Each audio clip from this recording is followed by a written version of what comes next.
Analyse, pourquoi le Maroc a raison d'alerter sur les drones iraniens fournis au Polisario.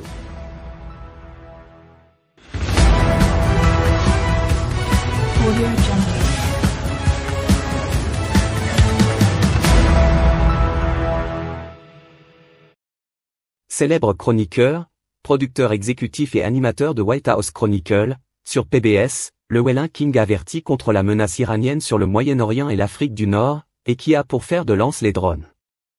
Pour l'ancien journaliste vedette du Washington Post et de la BBC, le Maroc a raison de tirer la sonnette d'alarme sur l'approvisionnement en drones iraniens par la junte algérienne des séparatistes du Polisario. Le procédé cache toute une stratégie et la solution est que le Royaume se dote du système de défense aérienne mobile israélien Iron Dome. Le message d'alerte a le mérite d'être clair et il donne raison, à plus d'un titre, au Maroc qui ne cesse d'avertir contre la prolifération des drones iraniens de par le monde, et, notamment, chez les séparatistes du Polisario qui s'en approvisionnent par le truchement, et le chéquier, des généraux aux commandes en Algérie. L'alerte est signée Llewellyn King, le célèbre chroniqueur, producteur exécutif et animateur de White House Chronicle, une émission phare diffusée à travers tous les États-Unis sur la chaîne PBS. Une pointure à la longue et richissime carrière journalistique, qui en Grande-Bretagne comme aux États-Unis, a notamment officié à Time Magazine, The Herald Tribune, The Washington Post et la BBC. Dans une chronique relayée notamment par les quotidiens The Boston Herald et New England Diary, l'émérite journaliste affirme que désormais, des drones iraniens sont déployés en Afrique du Nord et constituent une menace directe pour le Maroc. Il relève que le Royaume ne cesse d'attirer l'attention des gouvernements occidentaux quant à ce danger volant dont pourrait profiter le Polisario, engagé, sans succès aucun, dans des attaques de guérilla au Sahara. Le Maroc a raison d'être inquiet, mais le monde devrait l'être aussi. Les drones iraniens sont une infection mortelle qui se propage rapidement, notamment auprès des mandataires de l'Iran à travers le Moyen-Orient et l'Afrique du Nord, souligne l'auteur. Et pour cause, poursuit-il, même s'ils ne permettent peut-être pas de gagner une guerre, les drones peuvent infliger de graves dommages à diverses cibles, des lieux touristiques aux installations militaires en passant par les infrastructures vitales et les centrales électriques.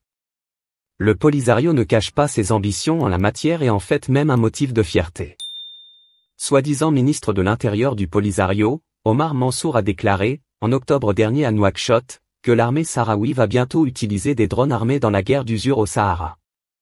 Depuis leur débâcle à El Guerguerat, en novembre 2020, les milices séparatistes cherchent par tous les moyens à laver le peu d'honneur qui leur reste, quitte à inventer des attaques meurtrières au Sahara et des dégâts humains et matériels considérables dans les rangs de l'armée marocaine. N'empêche, la piste de l'acquisition de drones est confirmée, y compris par l'Iran. Le même mois d'octobre 2022, le général-major Yahya Rahim Safavi, conseiller militaire personnel de l'ayatollah Ali Khamenei, guide suprême de la République islamique d'Iran, a annoncé que 22 pays à travers le monde ont adressé à Téhéran des demandes officielles en vue d'acquérir des drones. L'Algérie et le Venezuela figurent en tête des gros clients ayant passé commande. Les deux annonces, faites à quelques jours d'intervalle, se recoupent. Elles viennent clairement confirmer que les drones iraniens qui intéressent l'Algérie seront aussi destinés au Polisario. Au Maroc, elles sont prises très au sérieux. Peu après, et lors d'une conférence de presse commune avec son homologue yéménite à Rabat, le ministre des Affaires étrangères Nasser Bourita a mis en garde contre l'acquisition de drones armés par des groupes terroristes et séparatistes, en pointant du doigt l'ingérence de la République iranienne dans plusieurs pays arabes. Le régime iranien est le sponsor officiel du séparatisme et des groupes terroristes dans un certain nombre de pays arabes, a déclaré Bourita, ajoutant que l'appui de Téhéran à des acteurs non étatiques armés représente une menace pour la paix régionale et internationale. Ce qui est sûr, c'est que l'Iran a acquis une expertise certaine dans le domaine, devenant un puissant fournisseur de drones militaires aux dictateurs et aux insurgés. L'expérience de l'Iran avec les drones remonte à la guerre que l'Iran et l'Irak ont menée entre 1980 et 1988. À cette époque, les drones étaient en visibilité directe, simplistes et uniquement bons pour la surveillance. Depuis lors, l'Iran a construit des générations de drones, grands et petits, mais de plus en plus sophistiqués. Ils ont été aidés par des drones américains capturés qui l'ont repensé en y incorporant les dernières technologies, écrit Llewellyn King. Des moteurs et des pièces ont souvent été introduits en contrebande en Iran depuis l'Occident. Des moteurs capables d'alimenter des drones ont ainsi, par exemple, été introduits en Iran en contrebande et ont été déclarés comme servant à des jet skis ou des motoneiges. C'était le cas avec le moteur Rotax de fabrication autrichienne jusqu'à ce que le subterfuge soit détecté, relate le chroniqueur. Aujourd'hui, l'armée iranienne prétend pouvoir fabriquer les moteurs et toutes les pièces de ces drones, légers, bon marché et facilement transportables et cachés. À l'arrivée, une gamme impressionnante de drones avec un long temps de vol, 24 heures, pouvant couvrir de longues distances et transporter un matériel lourd, de surveillance comme d'attaque. Cité dans cette analyse, Ilan Berman, vice-président senior de l'American Foreign Policy Council, affirme que l'Iran est arrivé à la conclusion que sa force n'est pas dans la confrontation dans le cadre d'une guerre conventionnelle, mais dans l'aide aux conflits asymétriques. C'est la raison pour laquelle ils ont dépensé tant d'argent et de temps dans le financement du terrorisme et dans les missiles balistiques. Les drones sont une évolution de cette stratégie puisqu'ils participent au renforcement des capacités de leur groupe mandataire, explique-t-il. La solution pour le Maroc selon Ilan Berman, qu'il s'agisse d'assauts simples ou d'essaims conçus pour causer des dégâts importants, est dans l'Iron Dome israélien, le seul système défensif efficace contre les drones. Le dôme de fer est en effet capable de faire face à des projectiles volant à basse altitude tirés à une distance aussi proche que 2,5 km du lieu d'interception. Il s'agit d'un dispositif de défense portable complexe, basé sur un radar, conçu pour détruire les roquettes et les drones en provenance de Gaza et de ses voisins, la Syrie et le Liban, qui hébergent tous deux des mandataires iraniens non étatiques, souligne le vice-président senior de l'American Foreign Policy Council. Pour l'heure, Israël hésite à vendre son Iron Dome, mais Berman pense que puisque le Maroc est signataire des accords d'Abraham, une telle transaction reste possible. Un tel deal prendrait néanmoins des années de négociations et nécessiterait un aval américain.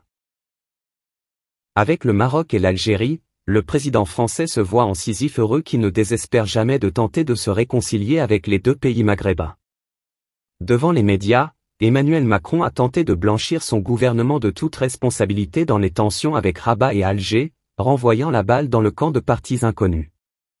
À la veille d'une tournée en Afrique centrale, le président français a animé, lundi 27 février et depuis le palais de l'Élysée, une conférence de presse consacrée aux relations, tumultueuses ces derniers temps, entre son pays et ses anciennes colonies africaines.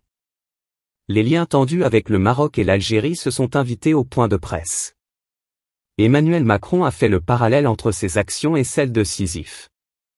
Ce héros de la mythologie grecque, connu pour son châtiment, consistant à pousser une pierre au sommet d'une montagne, d'où elle finit toujours par retomber.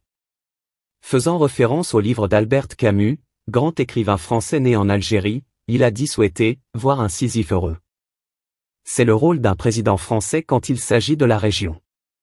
Un message, accompagné d'un sourire, sur sa détermination à tenter de recoller les morceaux des relations avec les deux principaux pays au Maghreb. Ma volonté est vraiment d'avancer avec le Maroc. Sa Majesté le Roi le sait, nous avons eu plusieurs discussions, il y a des relations personnelles qui sont amicales et elles le demeureront. Mais, il y a toujours des gens qui essaient de monter en épingle des péripéties, des scandales au Parlement européen, des sujets d'écoute qui ont été révélés par la presse, a-t-il affirmé. La faute à des partis inconnus. Est-ce que c'est le fait du gouvernement de la France? Non. Est-ce que la France a jeté de l'huile sur le feu? Non. Il faut avancer malgré ces polémiques mais enfin sans en rajouter, a-t-il souligné. Pour rappel, Lassane Haddad, président de la commission parlementaire mixte Maroc-Union européenne, avait ouvertement accusé l'eurodéputé français Stéphane Sejourné, président du groupe Renew, très proche de Macron, d'être l'artisan de la résolution adoptée par le Parlement, le 19 janvier, appelant à la libération des journalistes détenus au Maroc. Lors de sa conférence de presse, le président français a éludé la question sur la date de sa visite au Royaume, annoncée pourtant en janvier puis repoussée en février. Sur les relations tendues avec l'Algérie, Emmanuel Macron a renvoyé la responsabilité des tensions à des partis inconnus, comme pour le Maroc. Je pense qu'il y a beaucoup de gens qui ont des intérêts à ce que nous faisons depuis des années avec l'Algérie, ne réussissent pas, a-t-il indiqué. La France est en crise ouverte avec ses deux principaux partenaires maghrébins, le Maroc et l'Algérie. Les deux pays n'ont plus d'ambassadeur à Paris. Rabat a mis officiellement fin, le 19 janvier, aux fonctions de Mohamed Benchaboun en sa qualité d'ambassadeur du Royaume en France. Dans le sillage de l'exfiltration via la Tunisie de l'opposante franco-algérienne Amira Bouraoui vers la France, Alger a rappelé pour consultation, le 8 février, son ambassadeur à Paris.